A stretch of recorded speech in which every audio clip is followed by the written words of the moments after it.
Quiero retomar un ejemplo. Perfecto, ya se está grabando.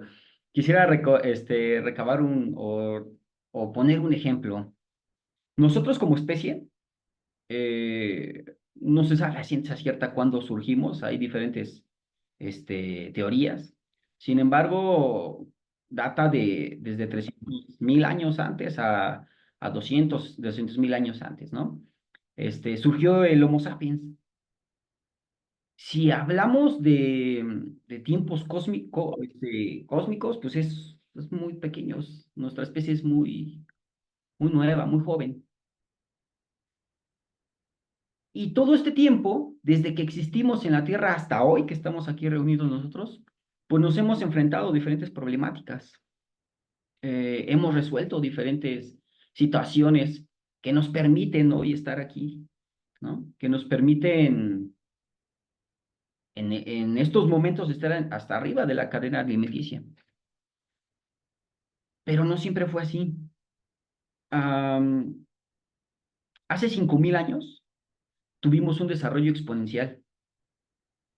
Imagínense, vamos a hacer escalas, ¿no? De 100.000 años a 5.000 años, pues, pasó mucho tiempo, ¿no? Muchísimo más tiempo. Y tuvimos, a partir de 5.000 años atrás, tuvimos un desarrollo exponencial. Tanto así que pasamos de manipular ciertos instrumentos de piedra a ahora estar reunidos en un espacio virtual, ¿no? a, a poder visitar algunos astros como por la Luna, a poder tener una cantidad de información tremenda en algo que no podemos ver ni tocar, pero que está ahí, ¿no? La Internet, la red, a conocer un átomo, a conocer diferentes aspectos que nos ha brindado el conocimiento. ¿Pero por qué? ¿Por qué el desarrollo humano se potencializó? ¿Por qué a partir de 5.000 años atrás logramos avanzar a pasos agigantados y hoy en día cada vez es más rápido? Nuestra evolución cada vez es más veloz. Pasó un acontecimiento muy importante en nosotros como especie y les voy a dar una pista. A partir de ese acontecimiento cambió la forma en la que conocemos nuestro pasado o conocemos la historia. Y no es no es un tema religioso, no es el nacimiento de Cristo, ¿no? Porque también se divide la era antes y después de Cristo, no, para nada. Solo pasó algo, y es el surgimiento del lenguaje escrito, ¿sí? Los primeros registros de ese lenguaje, pues datan de 5.000 años atrás. Y a partir de ese momento, se potencializó nuestra evolución, nuestro desarrollo. De cierta forma, el ser humano logró inmortalizar su ser. De cierta forma, el ser humano rompió con ese esquema de ciclo de vida y logró trascender más allá de su muerte. Y logró trascender más allá del espacio y el tiempo. Puesto que con el lenguaje escrito lográbamos transmitir nuestras ideas a diferentes sujetos sin importar o sin la necesidad de estar ahí presencialmente, físicamente, ¿sí? Y entonces nuestros sucesores no empezaban desde cero, iniciaban con un bagaje intelectual que lo reconocían, experimentaban a partir de él y lo hacían crecer. Por lo tanto, el bagaje intelectual o el conocimiento de cada sujeto se sumaba al conocimiento de especie. Y eso permitió conocer más cosas, desarrollar más cosas, ¿no? Potencializarnos. Tanto así que hoy tenemos una cantidad, yo creo que incontable, inconmensurable de conocimiento. Hoy en día tenemos que seleccionar ciertos conocimientos, ¿no? Cierta información, tenemos que seleccionar, ser cuidadoso con la información que tú utilizas. Así estamos el día de hoy, ¿no? Y por eso es que cada vez evolucionamos más rápido, porque nuestro acervo es más grande. Imagínense, eso fue consecuencia del lenguaje escrito. Entonces, esto nos lleva a una responsabilidad social. Nosotros tenemos que dejar huella para nuestra especie, para nuestra evolución. ¿Y cómo podemos dejar esa huella? ¿Cómo podemos seguir propiciando esa evolución? Si no es dando a conocer nuestras ideas, dando a conocer nuestros logros, resolviendo problemas y transmitiendo ese conocimiento a los demás.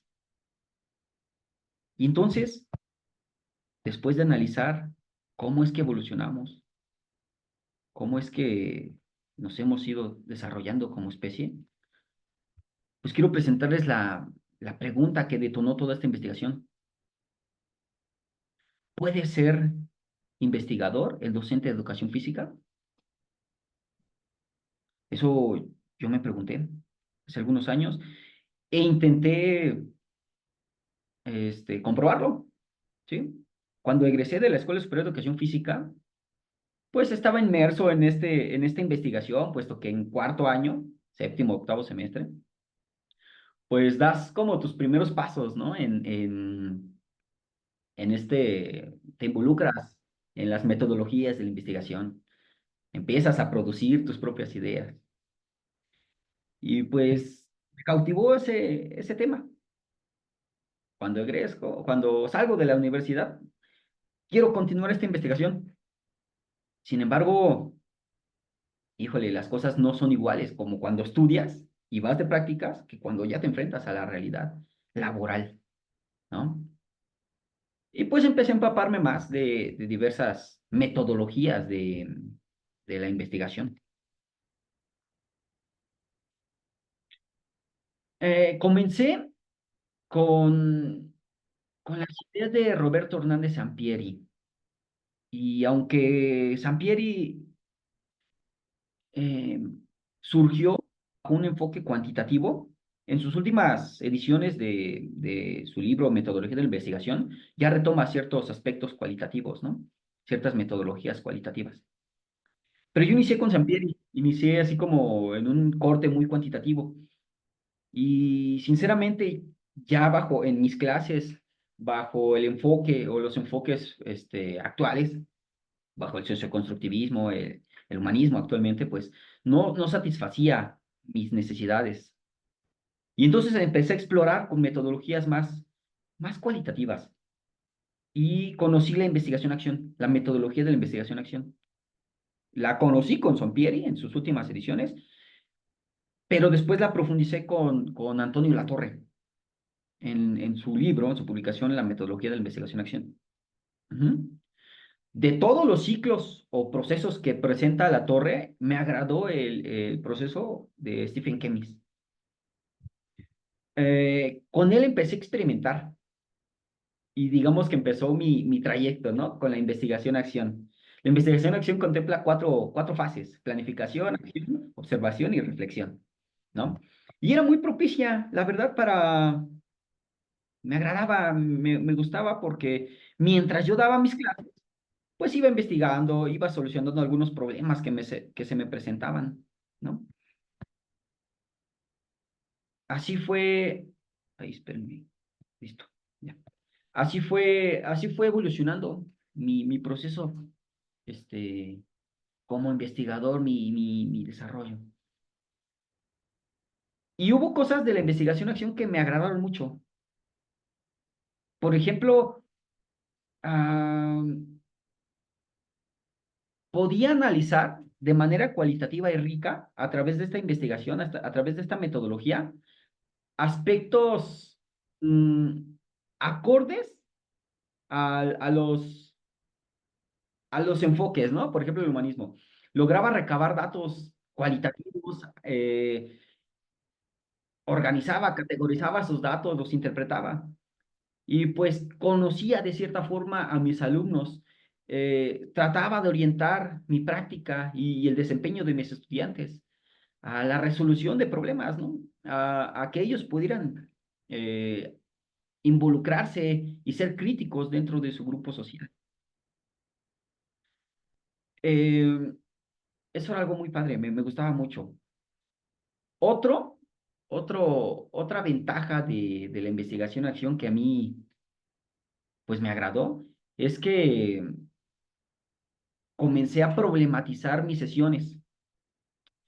Y bajo la complejidad de ser docente y bajo la complejidad de estar frente a, no 30, 300 niños, porque tenemos varios grupos, ¿no? Bajo a 300 o a responsable de 300 niños, pues es una complejidad enorme, tremenda. Atender las necesidades de cada uno de los niños, híjole, pues yo creo que si nos vamos uno por uno, sería complicadísimo. Un docente de educación física no le daría el tiempo para, para ser tan puntual en cada estudiante. Entonces, con base a la teoría de los sistemas complejos, me di cuenta que hay puntos que convergen ciertos elementos de un sistema complejo, como es un grupo, ¿no? Estos puntos que convergen, estos puntos en común, son problemáticas, son problemas sociales que pueden ser problematizados y que pueden ser el punto de partida de nuestra acción docente. Y eso me agradó de la investigación-acción. Eh, mm, Iniciar o propiciar mi práctica docente con base a problemáticas, con base a esos fractales que nombra la teoría de sistemas complejos. Sin embargo, eh, tuve algunas problemáticas, o bueno, algunas limitaciones de la teoría dentro de mi práctica, y se las voy a expresar con total sinceridad. Número uno, el volumen que manejamos nosotros como docentes de educación física. Eso es un tema complicado, ¿sí? Y entonces te enfrentas a una realidad para la cual la teoría o la metodología de la investigación-acción, pues no es muy explícita. Me explico. Cuando trabajaba en la Normal 4 Vanessa, utilizábamos la investigación-acción para los trabajos finales de los estudiantes. Y era una metodología muy acorde para ellos, puesto que tenían a 25 o 30 alumnos, 5 días a la semana, por 4 horas. Si hacemos las cuentas, pues es una buena cantidad de horas, ¿no? A la semana, dedicadas solamente a 30 sujetos. Sin embargo, un docente de educación física no tiene un grupo, tiene 10. Bueno, eh, en educación pública, con una plaza de 20 horas, tienes alrededor de 10 grupos. Cada grupo se compone por, vamos a vernos bien, 25 estudiantes. Imagínense, 250 sujetos. 250 sujetos que tienes que recabar información puntual, interpretarla, codificarla a través de instrumentos este, que te permitan manejar estos datos cualitativos. Pues Y se torna la, un poco, ¿hola? Se torna un poco complicado, ¿no? El tiempo que tendríamos que dedicarle a cada sujeto, pues es muy pequeño y nuestras observaciones no tendrían fundamento, no tendrían validez. Eso es una gran problemática a la cual yo me enfrenté con la investigación-acción. Otra, y esta es yo creo que muy interesante y hasta puede propiciar un diálogo rico, crítico y un debate. Nuestro enfoque, o bueno, el enfoque que siguen la mayoría, o espero yo, la mayoría de los docentes en educación básica, pues es el enfoque humanista, ¿no? Este enfoque se centra en aspectos cualitativos del ser, del sujeto, y se antepone a aspectos cuantitativos. Es decir, un docente de educación física bajo un enfoque humanista, pues prepara al sujeto para la vida en sociedad a través de sus valores, a través de esos elementos que le permitan interactuar con otros sujetos, y no a lo mejor la adquisición o perfeccionamiento de una habilidad motriz. ¿Sí me explicó? Antepone lo cualitativo. Entonces, si estás llevando un trabajo cualitativo rico en la investigación-acción, ¿cómo vas a transformar ese trabajo cualitativo a un sistema evidentemente cuantitativo? Nosotros arrastramos este, las consecuencias de cómo fue fundada o cómo fue fundado nuestro sistema educativo, el cual se basó en la escuela prusiana, ¿no? La escuela prusiana que surgió después de la Revolución Industrial, que preparaba a los sujetos para hacer, pues, mano de obra, para que puedan ser funcionales dentro de una organización establecida como una empresa, ¿no? Es por ello que en nuestro sistema arrastramos, por ejemplo, la entrega de calificaciones, demostrar si eres apto a través de un examen que solo mide tu competencia intelectual o, bueno, tu conocimiento. Este, arrastramos esos detallitos, ¿no? Y entonces, cómo puedes transformar esas ricas observaciones e interpretaciones cualitativas a un número que represente a un estudiante con toda su complejidad? Tarea difícil, ¿no crees? Porque tienes un estudio bien grande, tienes esas observaciones bien sólidas. Ok, perfecto. Ahora tradúcelo en un número. Y todo ese vasto estudio, concrétalo en un nivel de desempeño, por ejemplo. Es complicado. Estas complicaciones yo me encontré en la metodología de investigación-acción. Y pues fui sorteándolas, seguí investigando, seguí pues preparando mis sesiones. Y en eso conocí una metodología, pero no es de investigación. Es ya más aplicada y es el aprendizaje en servicio. Primero lo conocí con Italia Paredes en un artículo de una revista y mostraba pues los procesos del aprendizaje en servicio y se me hizo interesante cómo a través de una metodología de acción, pues tú ibas construyendo tu sesión con base a las necesidades de la comunidad, ¿no? Para atender esas necesidades de la comunidad junto con la comunidad. Se me hizo muy padre. Después, la nueva escuela mexicana lanzó esas sugerencias metodológicas y entre ellas estaba el aprendizaje en servicio. Y lo delimita en 5 pasos: punto de partida, lo que sé y lo que quiero saber, organicemos actividades, creatividad en marcha y compartamos y evaluemos lo aprendido, ¿no? ¿Se dan cuenta? Las fases o los pasos, pues te van llevando a detectar una necesidad, problematizarla, actuar ante la necesidad y evaluar tus resultados, ¿no? Padrísimo. La verdad, para el docente de educación física es una gran herramienta, puesto que es práctica. eh, Se lleva todo a la acción, es práctica, aprendizaje en servicio. ¿Se me explicó? Todo se lleva a la acción. Y otro elemento que rescato del aprendizaje en servicio es que te permite eh, adecuarte o sortear en este sistema cuantitativo, puesto que te apoyas de diversos sujetos con los que estás trabajando y contempla ciertos instrumentos para analizar el desempeño de los estudiantes. Y estos pueden ser cuantificables, pueden ser representados bajo una escala numérica y pues te permite insertarte en el sistema que al final es lo que te pide, ¿no? Todo iba bien, pero después empecé a ver también las cosas que no me agradaban por completo del aprendizaje en servicio. Y era esa pérdida de datos cualitativos. O sea, si nos ponemos a analizar los procesos o las fases del aprendizaje en servicio, pues no detallan, por ejemplo, los que le manda la nueva escuela mexicana, no detalla cómo manejar estos datos, cómo agruparlos, cómo clasificarlos, cómo codificarlos, cómo interpretarlos.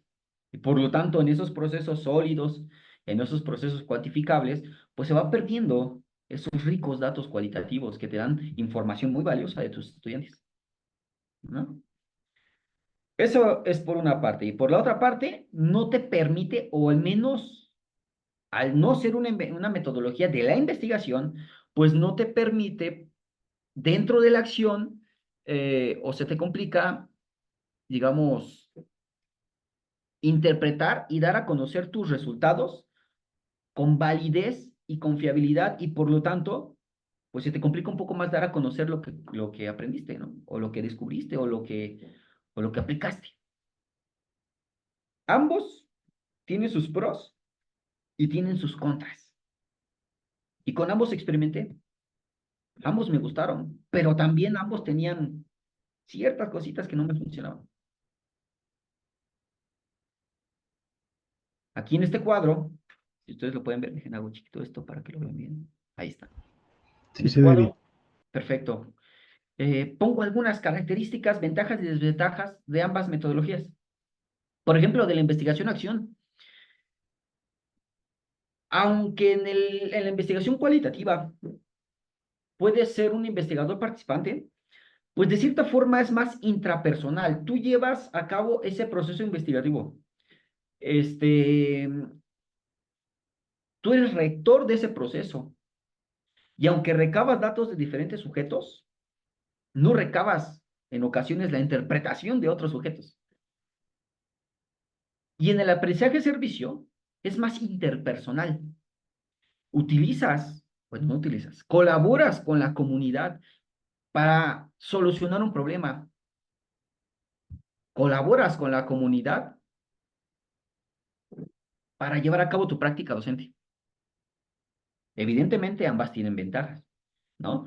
La investigación-acción, pues esa solidez metodológica que te da al ser una metodología de la investigación. Y el aprendizaje-servicio, pues resuelve problemas de manera práctica, concisa, lo que a veces requiere un docente de educación física. Otra ventaja de la investigación-acción, por ejemplo, es que facilita la evaluación cualitativa. En cambio, el aprendizaje en servicio facilita la evaluación cuantitativa. Algunas desventajas que yo detecté es que la investigación-acción es un poco más laboriosa. Necesitas una cantidad de tiempo considerable para interpretar y dar a conocer esos datos.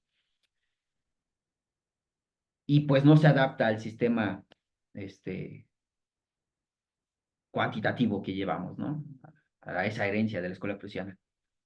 Y el aprendizaje en servicio, las desventajas, es que careces de cierta metodología a la hora de investigar y que la evaluación cualitativa se torna un poco más compleja, puesto que depende de instrumentos que analizan el desempeño de los estudiantes. Y si aunque contemplamos, por ejemplo, instrumentos de observación, pues no son tan relevantes como los instrumentos que analizan el desempeño. Con base a ese análisis que hice de ambas metodologías, pues me atrevo a lanzar una propuesta.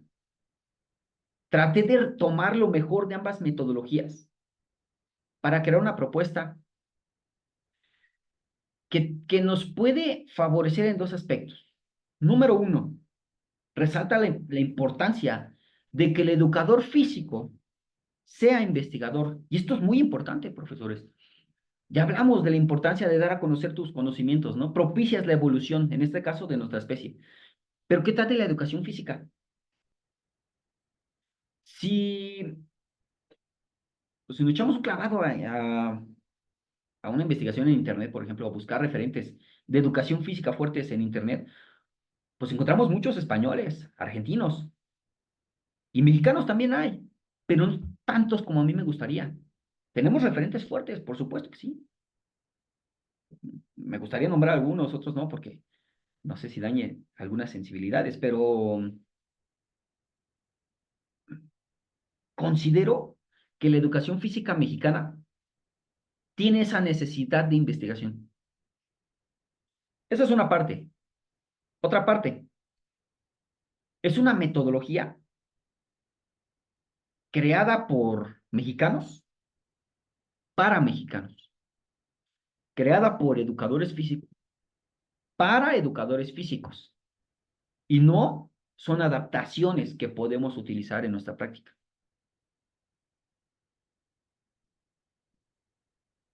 A esta metodología la denomino aprendizaje en servicio con espirales de investigación para la educación física. ACEI-EF. Hay que cambiarle un poquito el nombre, ¿no? Tal vez ahí como que modificarlo. Pero bueno, es lo que tenemos hoy. Aprendizaje en servicio con espirales de investigación. Esta metodología se diseñó a través o contemplando fases y pasos. Y estas fases y pasos van a ser sumamente mm, útiles para el educador físico, puesto que está muy estructurada. Y al manejar una gran cantidad de alumnos, tú puedes saber de inmediato en qué fase y paso estás entre clase y clase. Ahorita hablamos un poquito más a fondo de eso. Solamente quiero que sepan que tiene 8 fases prácticas y 19 pasos, pero en total son 9 fases y 21 pasos. ¿Por qué quito una? Porque es de preparación. La primera fase y los primeros 2 pasos son preparativos, de preparación. ¿De acuerdo? Aquí está el desglose, este, puntual de cada fase y el número de pasos que consta cada fase.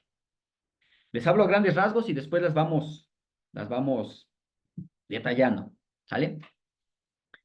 La primera fase, pues, es la preparación del registro, de cómo vas a recabar datos. Posteriormente que tienes ya esos instrumentos, ya tienes esos procesos para recabar datos, vamos a detonar la acción docente. Esto ya es práctico. Y bajo esta metodología se detona con 3 elementos esenciales: necesidad o problemática, interés de la comunidad y contenido a abordar. Cuando tengas esos 3 elementos o detonantes, sensibilizas a la población, los incluyes en estímulos para que reconozcan la importancia de estos elementos y posteriormente, junto con la comunidad, problematizan, problematizan con base a estos 3 detonantes, delimitándolos y volviéndolos investigables. Después de eso, inicia la recopilación, la investigación, tanto conceptual. También tenemos que vivenciar estas investigaciones que hagamos en la fase de saberes para posteriormente lanzar un supuesto o un proyecto, ponerlo a prueba, evaluarlo, retroalimentar e interpretar. A grandes rasgos, esto es lo que vamos a hacer con la metodología ASEI, ¿sí? Vamos a irlo describiendo, detallando. A ver, sí, tenemos tiempo. Entonces, vamos a irlos detallando. Si piensan que voy muy rápido o algo así, o se corta mi audio, me dicen y enseguida atendemos, ¿vale? Ok, fase previa o fase de preparación, preparación para el registro. La metodología ACIF contempla 2 tipos de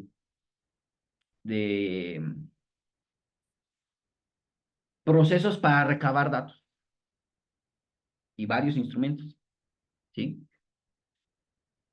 El primer tipo de instrumentos para recabar datos son los datos cualitativos, están enfocados en los datos cualitativos. La metodología aquí se basa en las ideas de Antonio Latorre, se basa en las ideas de Sampieri, o sea, propios de las metodologías de la investigación. Y utilizamos datos, por ejemplo, como los diarios, que te permite analizar desde tu perspectiva, hacer un metaanálisis de tu práctica docente. Recabar datos muy puntuales de tus estudiantes. Este, recabar datos que no pueden ser cuantificables. Y también contemplamos otro tipo de instrumentos, que son los del diálogo, así los denomina la torre, como entrevistas, por ejemplo, ¿no? Grupos focales, en donde tú detectas el punto de vista de otras personas. Y esto enriquece tu práctica, puesto que no la centralizas. Al contrario, estás retomando diferentes puntos de vista y esto te va a permitir en la última fase triangular datos para darle solidez metodológica a tu práctica. Vale, esos son los datos de índole cualitativa. ¿Mm? Ahora vámonos a los datos de índole cuantitativa, porque nuestra metodología también nos va a permitir sortear ese sistema cuantitativo en el cual estamos. Nos va a permitir eh, representar, de cierta forma, el desempeño de los estudiantes, como te lo pide el sistema a través de un número, pero de una forma más válida que si lo hicieras, ¿cómo decirlo? Sin fundamento. Para este tipo de instrumentos y recabar datos cuantitativos, nos basamos, por ejemplo, en lo emanado por la Secretaría de Educación Pública en el 2017, con los cuadernillos de, de evaluación formativa. Estos cuadernillos presentan diferentes, clasifican diferentes instrumentos de evaluación. Una de esas clasificaciones son los instrumentos de análisis de desempeño. Y eso los podemos utilizar para este proceso. Por ejemplo, las rúbricas. Otro autor que no hace mucho publicó su libro, José Luis González Cabrera, también habla de instrumentos que pueden ser útiles para ese análisis cualitativo y cuantitativo. Y él también retoma las rúbricas. Entonces, nos basamos en metodologías de la investigación-acción o de la investigación y lo emanado por la Secretaría de Educación Pública y otros autores para el registro de datos cualitativos y cuantitativos. ¿Vale? Ojo, es bien importante. Los datos o los instrumentos cuantitativos tienen una gran ventaja, que orientan la observación, orientan el recabar datos. Y por lo tanto, un sujeto que tal vez no tenga un gran bagaje en estas metodologías de la investigación puede ayudarte a recabar datos. Por ejemplo, una rúbrica, ¿no? Este, la rúbrica orienta la observación a aspectos que necesitas tú analizar y por lo tanto es propicio, voy a rayar aquí mi presentación, ¿eh? Es propicio que lo utilice los alumnos, los padres de familia, diferentes personajes de tu contexto educativo o de la escuela y que te pueden ayudar a recabar esos datos. Recordemos que nuestra labor es titánica, tenemos muchos alumnos, entonces tenemos que echar mano de los propios alumnos y de los sujetos que están con los alumnos, pues para recabar datos y llevar a cabo nuestra práctica. ¿Sí? Vale. Esto es un ejemplo, ¿eh? Y esta rúbrica, pues en realidad no es tan rúbrica, solo es un ejemplo que yo propongo eh, para resaltar que te puedes ayudar de otros personajes. No tienes que recabar tú todos los datos. Por ejemplo, un compañero evaluando a otro compañero, un padre de familia, perdón, evaluando a su hijo o a un hijo de alguien más. O a lo mejor con escalas de Likert, ¿no? En donde un niño pequeño te ayude desde su perspectiva a evaluar a otro niño pequeño. Vale, ahora sí, vamos a iniciar con las fases prácticas, ¿eh? Y los pasos prácticos, o sea, ¿cómo vas a implementar esta metodología?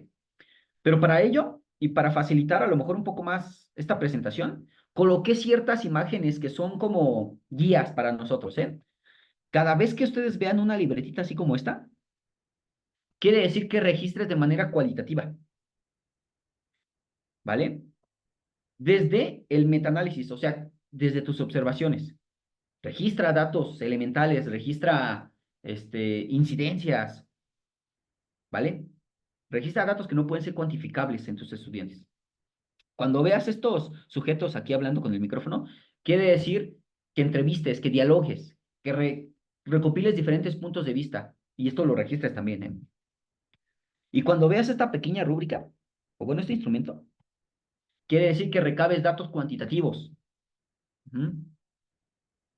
Puede ser tú o pueden ser otros sujetos. Pero bueno, ya vamos a recabar tres tipos de datos, ¿no? Y cuando vean una tablita de este color, naranjita, es el ejemplo que yo voy a utilizar para aterrizar esta metodología que suele ser un poco teórica. Entonces voy a dar ejemplos y los ejemplos van a estar dentro de esas tablitas naranjas, ¿va? Ok. Pues iniciamos con la primera fase práctica, ¿eh? En general es la segunda fase, pero es la primera fase práctica. El detonante de nuestra práctica docente, o los detonantes, que son tres: necesidad, interés y contenido. Paso número uno. ¿Qué debe hacer un docente como primer paso? Detectar una necesidad, un problema comunitario. Recordemos que el docente, pues, está inmerso en un sistema sumamente complejo. Y para abordar y trabajar la complejidad, hay que utilizar esos fractales, hay que utilizar esos puntos de convergencia de toda esa complejidad. Y estos son los problemas. Estas son las necesidades comunitarias. Decirlo es fácil, hacerlo es otra cosa. Pero dentro de la metodología contemplamos una herramienta muy valiosa que muchos docentes podemos utilizar. Es el programa analítico. Al inicio, bueno, en educación básica, al inicio del ciclo escolar, el colectivo docente se junta para crear un programa analítico con base al programa sintético. Esto lo crean en torno a problemáticas o necesidades escolares. Y eso puede ser el punto de partida de tus situaciones, de tu práctica docente. Oiga, profesor, pero en mi escuela no tenemos el programa analítico. Ah, ok. Entonces, sí tendrás que echar mano de diferentes puntos de vista para detectar esa problemática social, esa problemática comunitaria. ¿Sí? En el ejemplo que vamos a retomar fue en una secundaria. En esa secundaria, los estudiantes se peleaban mucho.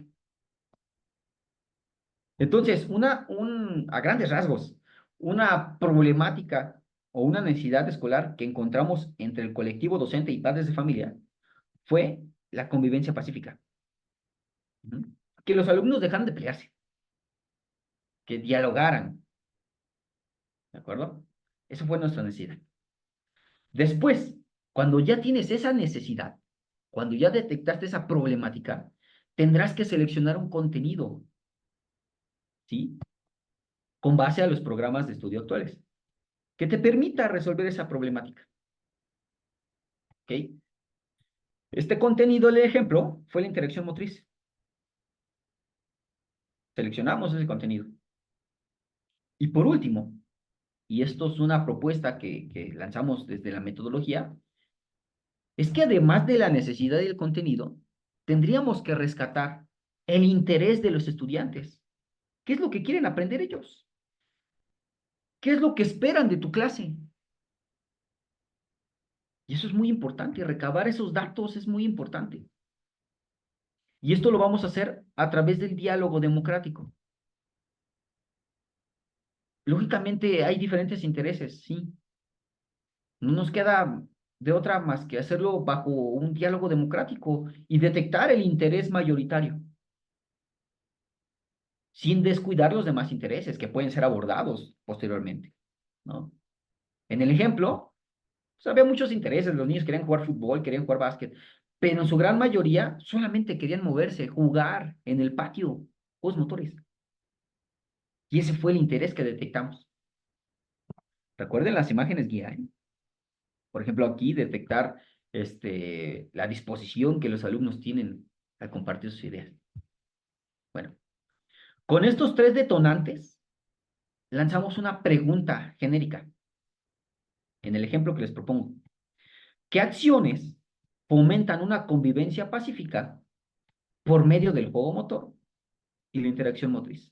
Si nos damos cuenta, están los tres detonantes de la práctica. Déjenme pongo tachito aquí. Ahí está. Muy bien. Una vez que tienes esa pregunta genérica y detectaste los tres detonantes de tu práctica, pasamos a la fase 2, que es la sensibilización. Tienes que sensibilizar a tu comunidad de la importancia que tiene resolver esa problemática. En el ejemplo, utilizamos el juego del teléfono descompuesto. ¿Dónde está? Aquí está. Y es un juego en donde los alumnos se forman unos atrás de otros. Yo creo que ustedes lo conocen. Y se dibujan una letra en su espalda. Se van dibujando una letra, y esa letra llega hasta al alumno de hasta adelante y la escribe, ¿no? Y así letra por letra hasta que forman una palabra. Por ejemplo, amor. Los alumnos se dieron cuenta que, número uno, si están peleando no pueden comunicarse. Y número dos, si se comunican, si no se comunican, no logran el objetivo de la actividad. Entonces, de cierta forma, fuimos sensibilizando que para lograr los objetivos que nos planteamos como comunidad, pues es importantísimo tener esa convivencia pacífica que va a propiciar el diálogo.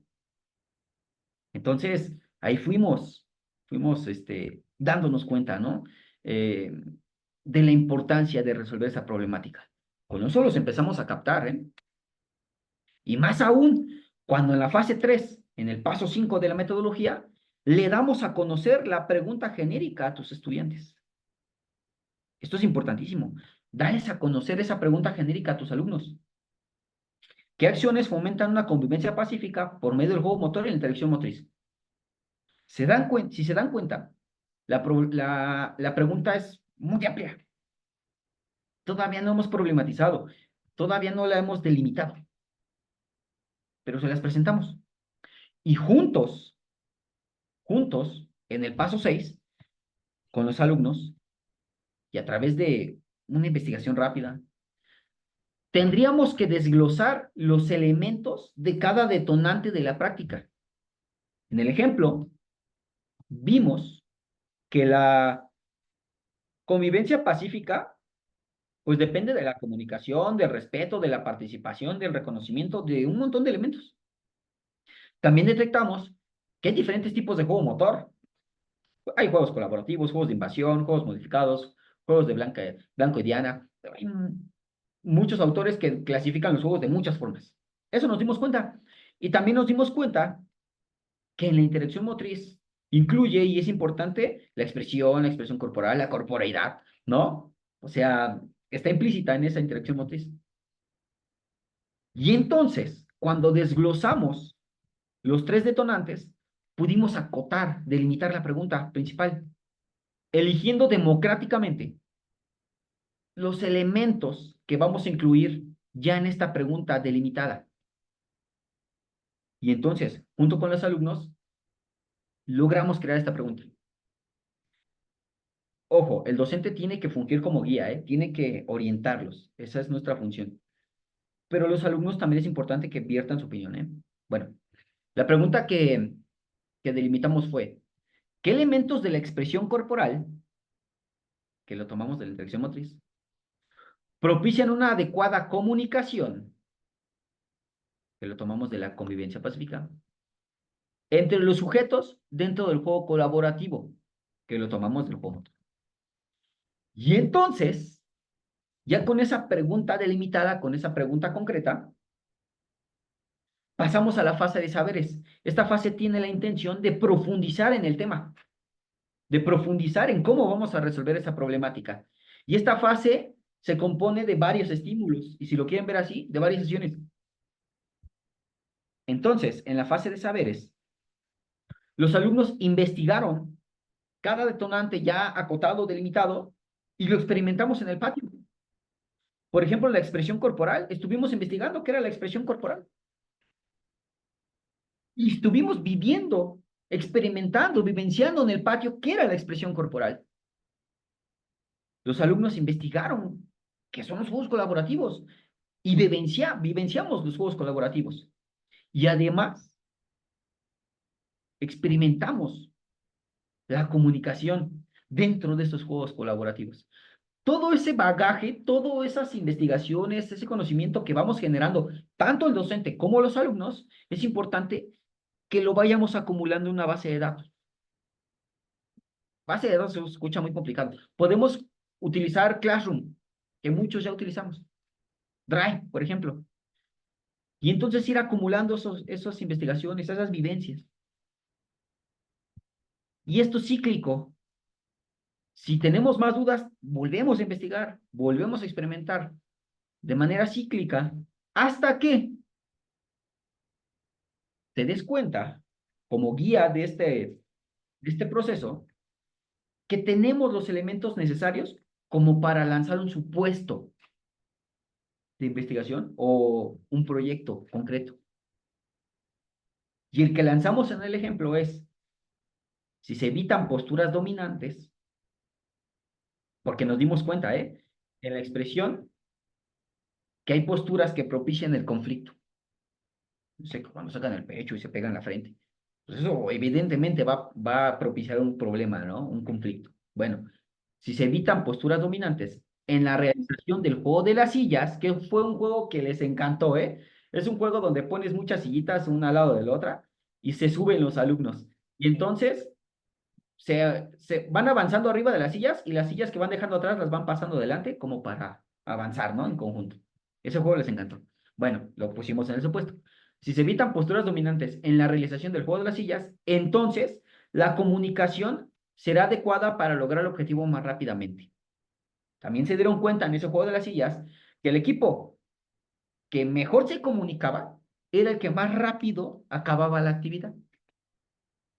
Y ahí, ese fue el detonante que me hizo reflexionar que ya estaban listos. Ahí, los alumnos le dieron ese sentido agón al juego Y dijeron, oiga, profe, ¿y si hacemos una competencia de las sillas? Perfecto. Y ese fue nuestro proyecto. Una competencia del juego de las sillas entre grupos. Y pasamos entonces al paso 11, que es analizar la viabilidad de llevar a cabo esa competencia. ¿Tenemos las sillas suficientes, chicos? No, pues que sí. Ok. ¿Quién nos va a ayudar? Porque necesitamos árbitros. No, pues mi mamá puede. Ok, perfecto, vamos a preguntarle. Y vamos viendo, ¿no? Si era viable lanzar el proyecto. Este, ¿A qué grupos invitamos? ¿No? Pues a tal grupo. Perfecto. ¿El direct nos va a dar permiso? Y fuimos viendo esa viabilidad. Cuando vimos que el proyecto era viable, llegó la fase de organización, que es la fase 5 de nuestra metodología, en la cual tienes que plasmar ese proyecto ya con acciones específicas, comisiones, tiempos, lugares, recursos, espacios, todo plasmadito. Importantísimo, designa funciones específicas a los alumnos y que a su vez los alumnos designen funciones específicas a su comunidad, por ejemplo, sus papás. Había alumnos que comprometían a sus papás. A ver, chicos, ¿con qué vamos a premiar? No, pues mi mamá vende dulces, ella los compra. Bueno, y el niño hacía esa labor de convencimiento con sus padres, ¿no? Íbamos involucrando a la comunidad, pero todo se registraba, porque seguimos, este, recabando datos de índole cualitativo y cuantitativo en esos instrumentos de análisis de desempeño. Y también en las observaciones, en los instrumentos de, este, de análisis cualitativo puramente, ¿no?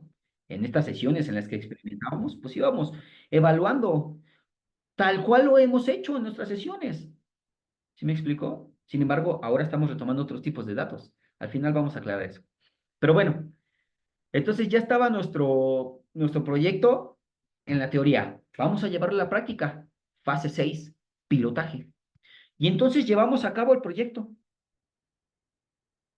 y recabamos datos de cómo fue el desempeño de cada estudiante, si cumplieron con sus comisiones, si se logró llevar a cabo el proyecto. Afortunadamente se llevó a cabo, ¿no? Y viene lo interesante, profesor. La fase 7, la evaluación. Y es aquí en donde ya nos ponemos un poco más metodológicos, puesto que tenemos tres tipos de datos que recabar. Y es el punto nodal de la presentación. Miren, tenemos tres tipos de datos que nos van a dar solidez este, a nuestras interpretaciones.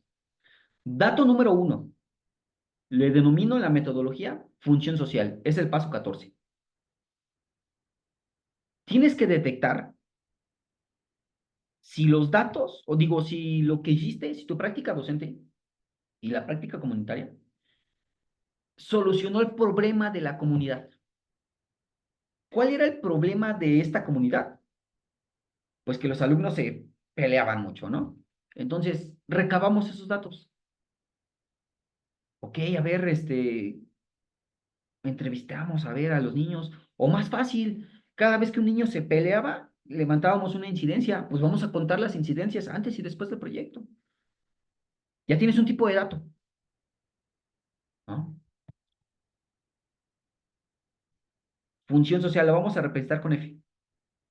Segundo tipo de dato, contenidos. ¿Cuál fue el desempeño de tus estudiantes? ¿Lograron, lograron apropiarse o lograron acercarse al PDA de la interacción motriz? ¿Cuál fue el desempeño de los estudiantes en estos instrumentos de análisis de desempeño? Y tienes un montón de datos de eso, ¿no? Es el segundo tipo de datos, el desempeño de los estudiantes, los contenidos. ¿Qué tal asimilaron esos contenidos? Se propone en esta metodología utilizar instrumentos que permitan vislumbrar gráficamente el desempeño de los estudiantes. Por ejemplo, lo que utilizaba era a través de las rúbricas con 4 niveles de desempeño, irlos clase con clase vaciándolos en la lista y cada nivel programar el Excel. para que te dé un color por número, ¿no? Y entonces tenías colores rojos, naranjas, amarillos y verdes. Y entonces ibas viendo, ¿no? Como la curvatura del desempeño de tus estudiantes. Juan Luján y Alberto Albiter. Alberto Albiter empezó así y se fue para acá, ¿no? Ya tienes dos tipos de datos. Ahora, el tercer tipo de dato, la opinión de la comunidad. Los datos cualitativos que tú observabas con los diarios. ¿Disfrutaron de la actividad? Entrevistas. ¿Disfrutaron de la actividad? ¿Les gustó? ¿Creen que fue útil para resolver la problemática? Vamos a Doctor, ponerles cinco con minutos. 5 minutos. Tenemos 5 minutos más, sí, así es. Perfecto, ya acabo. Entonces, tenemos tres tipos de datos. Se resolvió la problemática, el desempeño de los alumnos y la opinión y la disposición de la comunidad en tu propuesta. Ahora sí viene la triangulación de datos, profesores. Nos basamos en María Bertelli, en su obra o libro Conociendo nuestras escuelas. ¿Cómo triangula los datos cualitativos para darle validez a tu proceso de investigación? Ok, aquí también vamos a hacer eso. ¿Se acuerdan los tres tipos de datos? Función social, contenidos y opinión de la comunidad. Pues los vamos a acomodar así, miren. Entonces los dibujo rápido.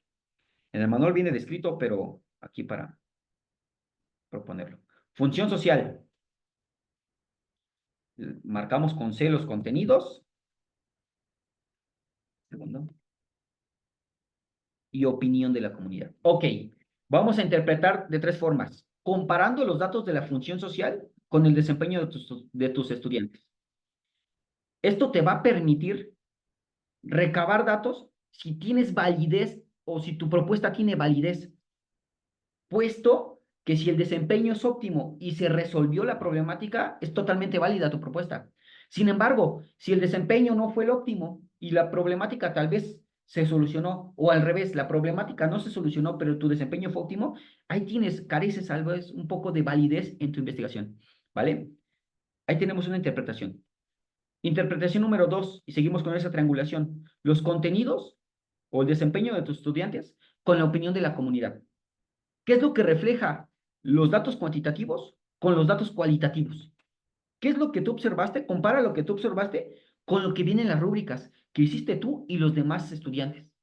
Y ahí puedes darte cuenta de datos importantes, de interpretar esos datos para saber si el proceso de tu práctica fue correcto.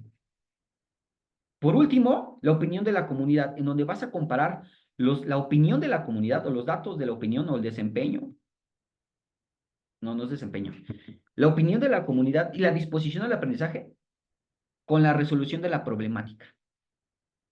Y ahí tú te vas a poder dar cuenta si en verdad impactó de manera cualitativa tu proyecto.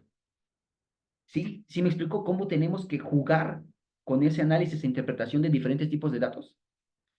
Solo así. Entonces podremos, número uno, saber que nuestra propuesta es integral y que nuestra evaluación tiene validez. Y vas a tener el sustento metodológico como para posteriormente emitir un reporte y dar a conocer los resultados de tu práctica y así contribuir al desarrollo de nuestra disciplina. Si les interesa el manual, este manual está en proceso de pilotaje, en proceso de validación y lo voy a dar a conocer sin ningún costo, se los voy a dar con la única condición de que lo lleven a cabo y posteriormente puedan evaluar, vertir sus opiniones para ver si es viable en diferentes contextos. Por su atención, muchísimas gracias. Fue un honor presentarles mi propuesta. Muchísimas gracias, doctor Juan. Tenemos algunas preguntas, algunas solicitudes también. Nos preguntan en el chat si nos puedes compartir tu presentación. Sería una. Me ¿Sí? imagino que también el dato de contacto, si fuera ¿Sí? posible, ahorita que nos lo pudieras a lo mejor en el chat compartir. Por supuesto. Compañeros, si aún todavía hay más preguntas, pueden alzar su mano para hacerlas de forma directa o dejarlas en el chat. Por ahí hay algunas felicitaciones ya en el chat, doctor. Y bueno, yo algunas preguntas, en lo que te hago estas preguntas, damos paso a ver si algún compañero o compañera se anima hacer su pregunta de forma directa. Nos preguntan,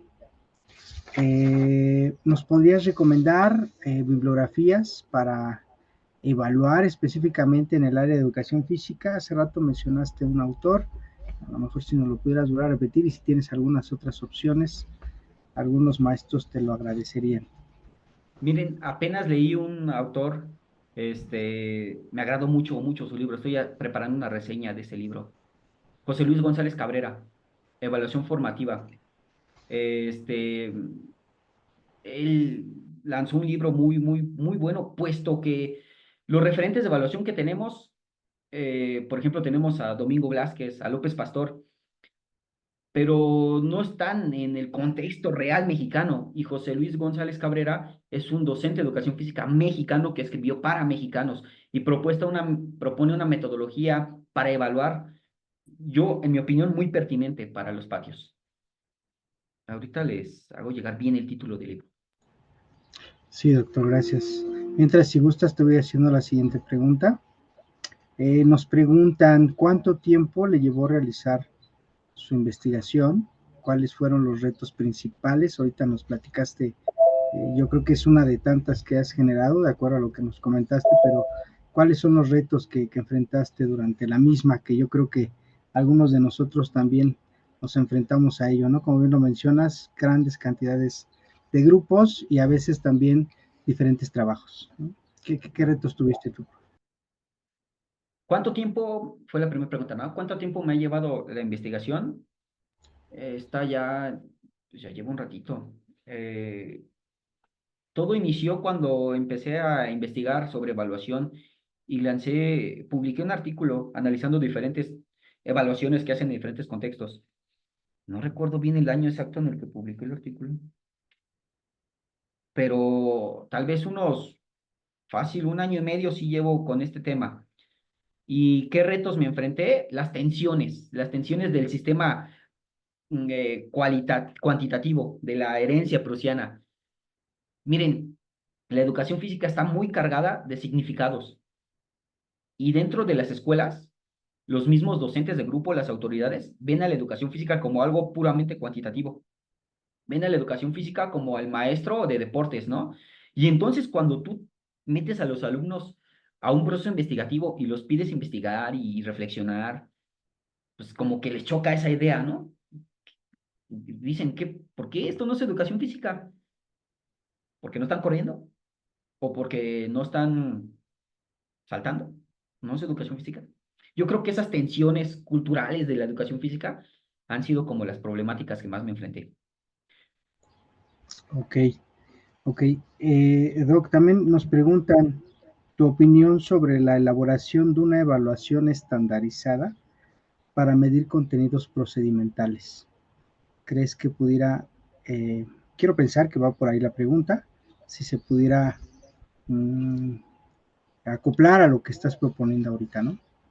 ¿Qué Una opinas evaluación estandarizada, de los contenidos procedimentales, propiamente de que se muevan los chicos, ¿no? ok.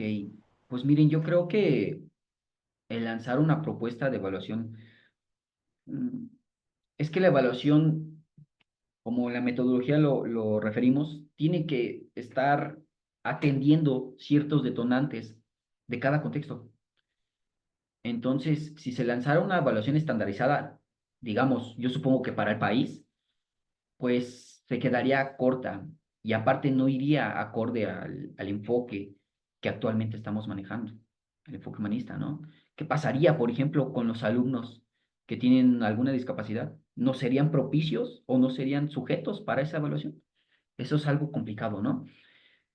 Chile lanza una evaluación estandarizada, SMAE me parece que le llaman, y tiene algunas críticas. Este, entonces, yo opino que de manera generalizada sería arriesgado lanzar una propuesta de evaluación estandarizada.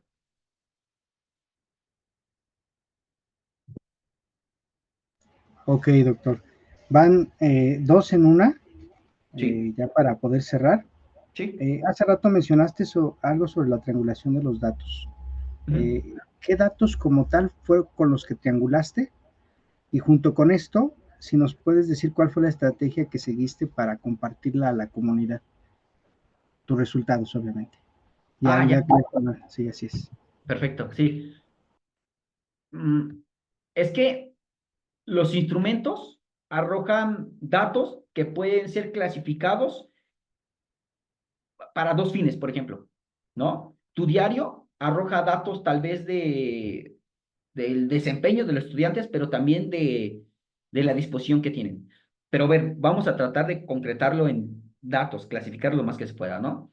Hay que triangular los datos cualitativos del diario, hay que triangular los datos que realizas de las entrevistas y hay que triangular los datos de los instrumentos de desempeño, como las rúbricas. O sea, esos tres grandes cúmulos de datos se pueden contraponer, se pueden analizar para sacar interpretaciones o para codificar esa información. ¿Cómo di a conocer esta información a la comunidad? Pues miren, ya después del proyecto de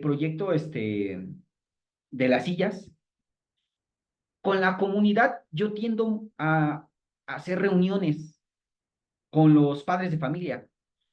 Y de esa forma, a través de, por ejemplo, presentación, das a conocer los resultados que obtuviste con base al proceso o a tu práctica docente. Generalmente es así como yo aterrizo estos resultados. Sin embargo, los padres de familia, como son partícipes de la evaluación, pues están más que, bueno, algunos están más que inmersos en este proceso. Ok, muchísimas gracias, doctor. En días próximos te haremos llegar la constancia correspondiente del trabajo que nos viniste a presentar, que creo yo pudiste generar algunas expectativas en algunos de los compañeros y compañeras que están interesados en integrarse a la investigación a partir de un proyecto Infocap, a PYME o a lo mejor de forma independiente, ¿no? Entiendo que ya nos pusiste el QR y para ver tu manual y esperemos que algunos, si están interesados, esperar también la ponencia en donde me imagino lo vas a incluir. Ya también puso el doctor sus datos en el chat, aquellos que quieran contactarlo, ya puso ahí sus datos. Y bueno, también les pedimos que llenen su asistencia, se acaba de colocar el enlace para que puedan ustedes registrar su asistencia del día de hoy. También hay algunas felicitaciones en el chat y hay una mano levantada. Maestro Julio César Bautista, adelante, tienes el micrófono.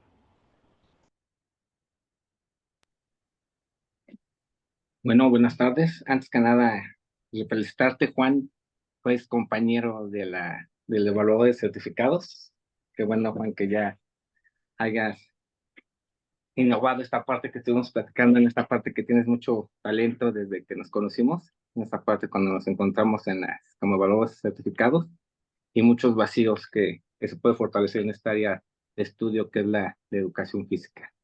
Quiero reconocer esta parte que comentas los objetos de estudio mediante los conceptos y reconocer esta parte que anexas y haces una propuesta de la teoría con la práctica a través del aprendizaje en servicio con la metodología de la investigación en acción y que pues, no deja de lado esta parte de la propuesta de la nueva escuela mexicana como una metodología de aprendizaje en servicio, pero tú lo planteas como esta metodología de aprendizaje aplicado a la parte de la investigación. Y más que nada que esta parte de educación física es importante todo lo que realizamos, aterrizarlo con una investigación, una metodología, y que estás hablando muy parte de la parte cualitativa en conocer, explicar, interpretar los fenómenos sociales que ahorita estamos trabajando y en su momento en manicipar o impactar, y más que nada con esta parte que manejas a través del aprendizaje comunitario.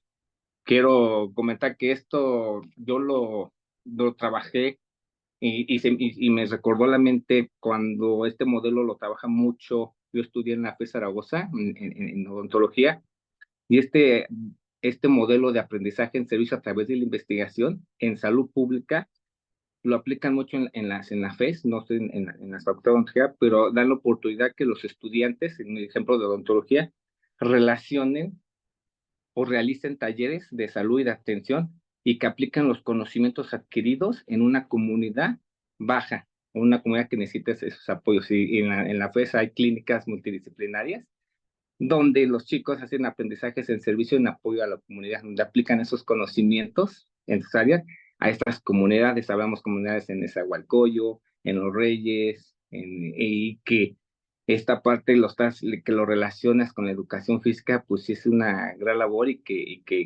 está en los primeros pasos, ¿no? Que, que en Olvídese que a través de la educación física también se puede hacer trabajo comunitario, impactar en las comunidades y hacer un cambio desde las escuelas.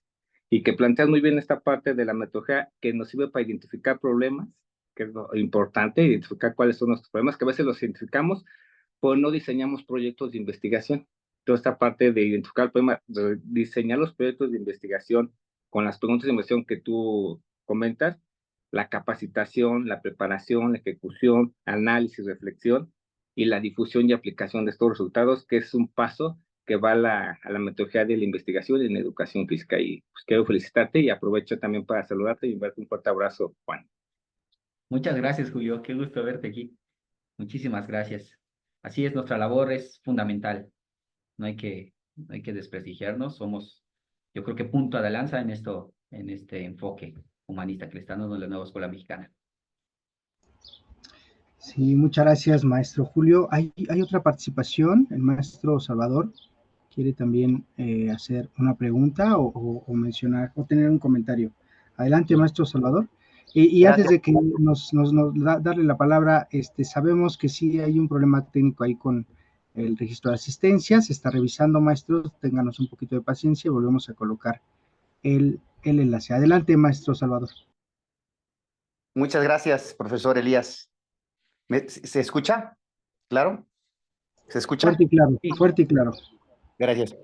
Pues, profesor, le tengo que dar el reconocimiento.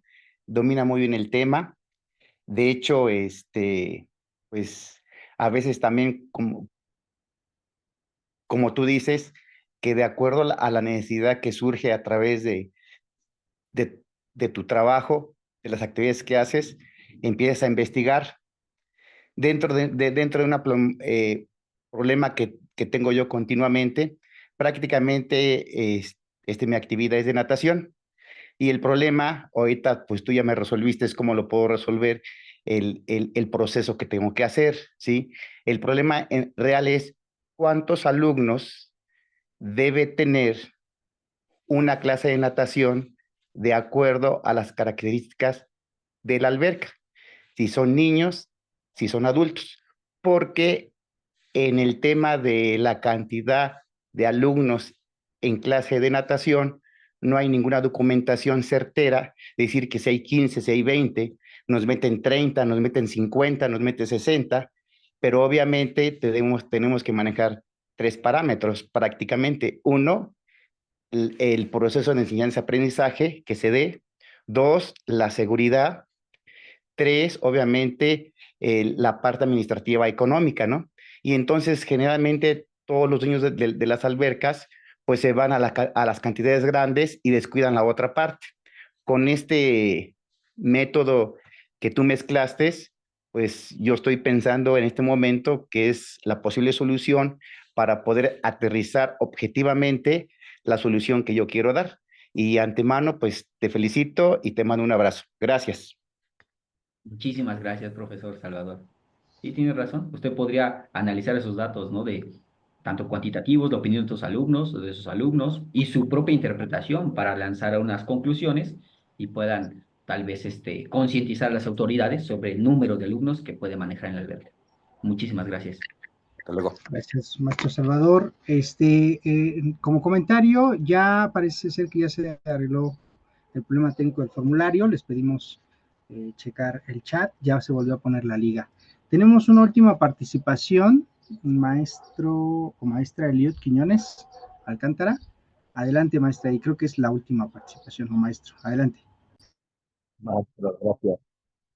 Primero felicitar al doctor Juan, la verdad es que es muy clara y muchas exposiciones, y sí, esto lo hemos discutido en otros foros, El educador físico tiene que ser investigador y con estos nuevos procesos, con esta nueva perspectiva, un buen investigador.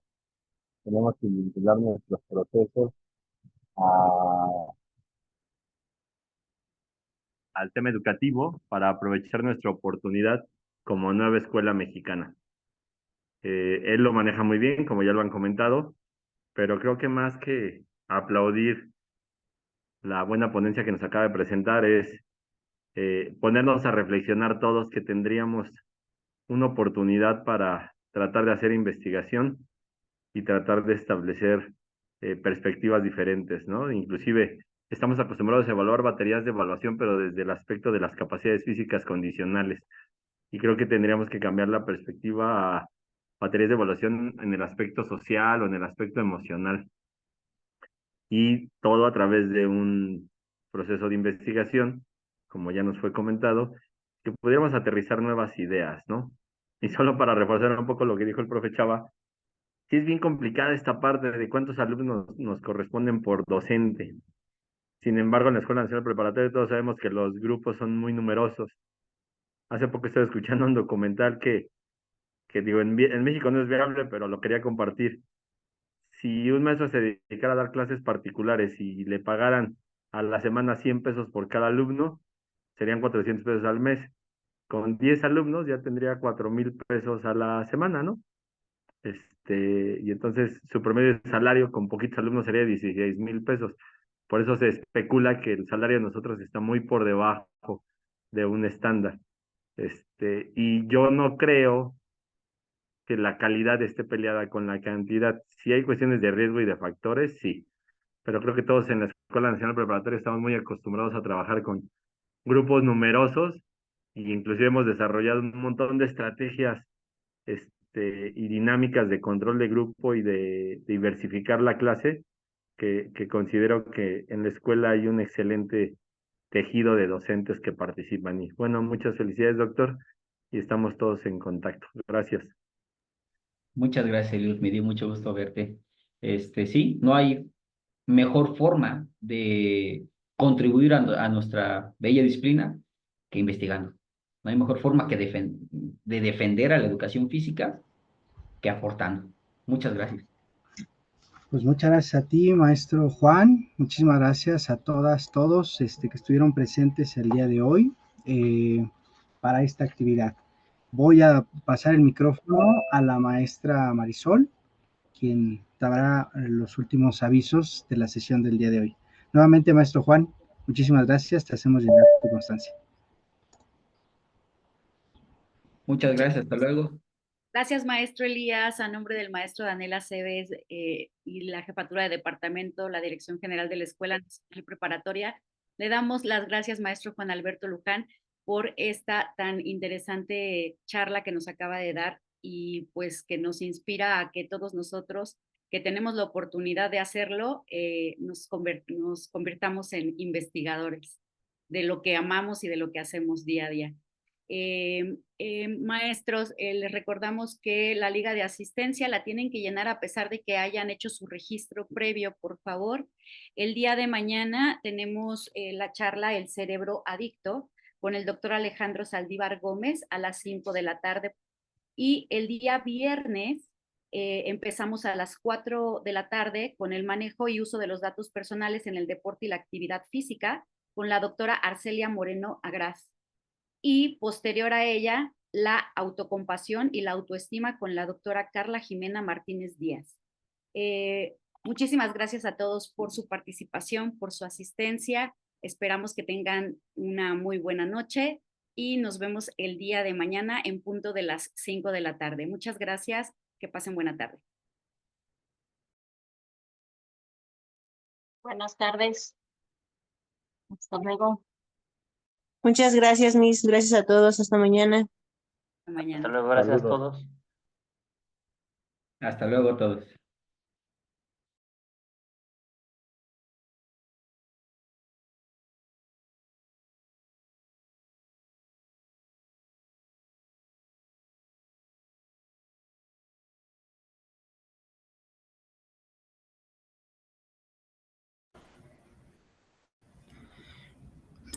Maestra, soy Edgardo. Sí, dígame.